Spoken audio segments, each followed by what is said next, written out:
बहुत पुरानी बात है। किसी गांव में एक अमित नाम का व्यक्ति रहता था। वह बड़ा ही मेहनती और ईमानदार था। उसके अच्छे व्यवहार के कारण उसे दूर दूर के लोग जानते थे और उसकी प्रशंसा भी किया करते थे। एक रोज जब वह घर से लौट रहा था, तब उसको रास्ते में कुछ लोग दिखाई दिए। वे सभी उसी के बारे में बातें कर रहे थे। अमित उनकी बातें सुनने के लिए बिना बताए चुपचाप उनके पीछे चलने लगा।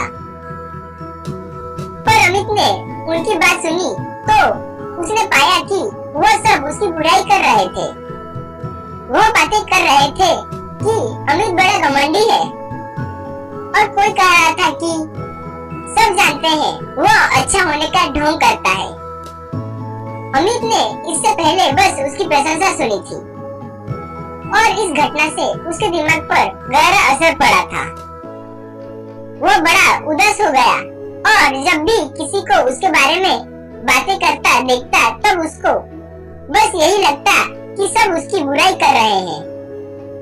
यहाँ तक कि अगर कोई उसके सामने उसकी प्रशंसा करता, तब उसको लगता कि सब उसका मजाक उड़ा रहे हैं। धीरे धीरे सभी को लगने लगा कि अमित बदल गया है। उसकी पत्नी भी उसके पति में आए इस बदलाव से दुखी थी। एक दिन पत्नी ने पूछा, आजकल आप इतने परेशान क्यों रहते हैं? मुझे बताइए, शायद मैं आपकी कोई मदद कर पाऊं। अमित ने उदास होते हुए सारी बातें अपनी पत्नी को बताई। पत्नी को समझ नहीं आ रहा था कि क्या किया जाए। तभी उसके ध्यान में आया कि पास के ही गांव में एक महात्मा आए हुए हैं। फिर वह अपने पति से बोली, स्वामी, पास के गांव में एक सिद्ध महापुरुष आए हैं, क्यों न हम उनके पास चलकर अपनी समस्या का समाधान पूछे। अगले ही दिन वह दोनों महात्मा के शिविर में पहुंचे।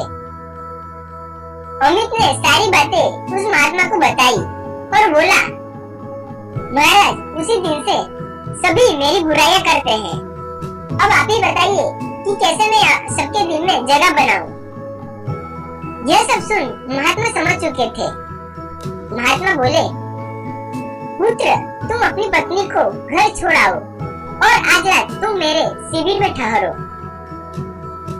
महात्मा के बताए अनुसार वह अपनी पत्नी को घर छोड़ आया और वही महाराज के शिविर में ठहर गया।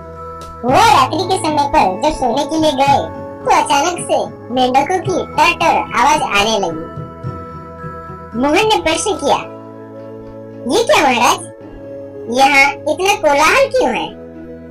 महाराज ने उत्तर दिया, यहाँ पीछे एक छोटा सा तालाब है जहाँ मेंढक रहते हैं। रात में सोते वक्त वह मेंढक अपना राग आलोकने लगते हैं।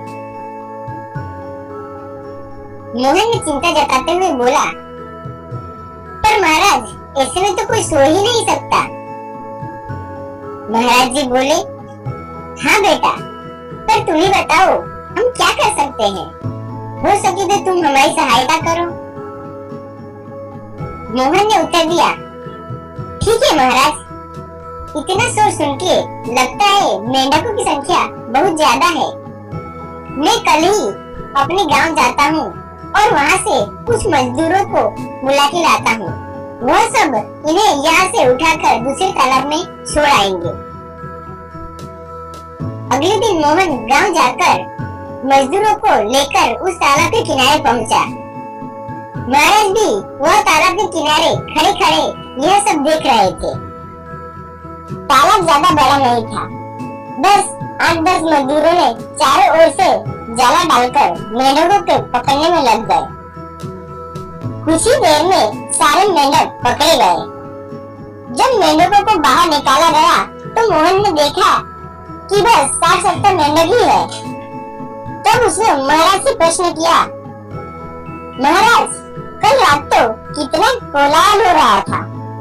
लग रहा था कि इसमें हजारों मेंढक होंगे, पर यहाँ तो बस मुट्ठी भर मेंढक है।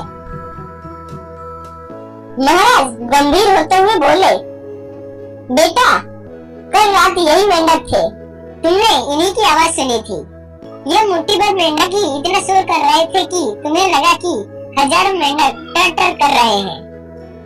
पुत्र, इसी प्रकार तुमने जब लोगों को तुम्हारी बुराई करते हुए सुना, तब तुमने भी यही गलती की।